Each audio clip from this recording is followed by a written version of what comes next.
பொய் தீர்க்கதரிசிகள் யார்? வேதாகமம் என்ன சொல்கிறது? ஸ்தோத்திரம். இன்று ஒரு முக்கியமான வேதாகம எச்சரிக்கையை பார்க்கலாம். வேதாகமம் கடைசி நாட்களில் பல பொய் தீர்க்கதரிசிகள் எழும்புவார்கள் என்று முன்கூட்டியே எச்சரிக்கிறது. மத்தேயு 24:11.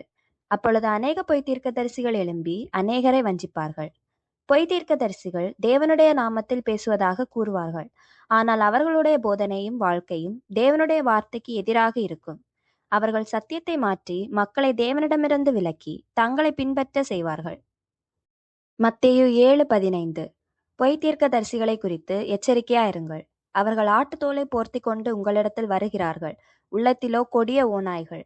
அதனால் அவர்கள் வெளிப்புற தோற்றத்தை பார்த்து நம்பாதீர்கள். அவர்களின் போதனையை வேதாகமத்தோடு ஒப்பிட்டு பாருங்கள். அவர்களின் வாழ்க்கையின் கனிகளையும் கவனியுங்கள். அடுத்த வீடியோவில் வேதாகமத்தின் அடிப்படையில் பொய் தீர்க்கதரிசிகளை எப்படி அடையாளம் காணலாம் என்பதை பார்ப்போம். தேவனுடைய வார்த்தையில் நிலைத்திருங்கள். சத்தியமே நம்மை பாதுகாக்கும்.